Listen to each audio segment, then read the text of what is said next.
The US is rethinking its military footprint in East Asia, and that could mean pulling thousands of troops out of South Korea. Right now, the Pentagon is weighing whether to relocate about 4,500 service members to other locations in the Indo-Pacific, possibly Guam. It's part of an internal policy review focused on North Korea, but also reflects growing concerns about China. Officials say the proposal isn't on President Trump's desk yet, but it remains under active consideration. If approved, it would mark the most significant shift in U.S. troop levels on the Korean Peninsula in years. Currently, the U.S. maintains about 28,000 troops in South Korea. That presence has long served as a deterrent against North Korean aggression and a cornerstone of the U.S.-South Korea alliance. But top U.S. commanders are urging caution. General Xavier Brunson, head of U.S. Forces Korea, recently testified before Congress that any drawdown would be, quote, problematic. He warned it could undermine the U.S.'s ability to impose costs on North Korea, China, or Russia in a crisis.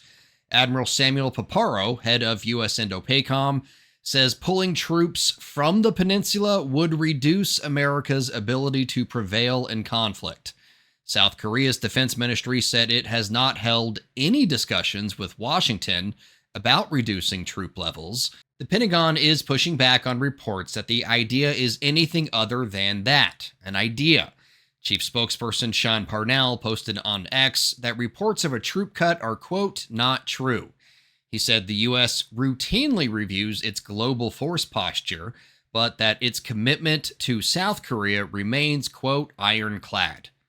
The discussion reflects a longer-running debate inside U.S. defense circles. During his first term, President Donald Trump questioned the cost of keeping American troops in South Korea. Eldridge Colby, the U.S. Undersecretary for Defense Policy, in particular, argues that U.S. forces should not be stationed in South Korea solely to deal with the North Korean threat. He says the bigger challenge is China, and that allies like Seoul should shoulder more responsibility for conventional defense. If some forces are moved to Guam, military analysts say it could provide more strategic flexibility.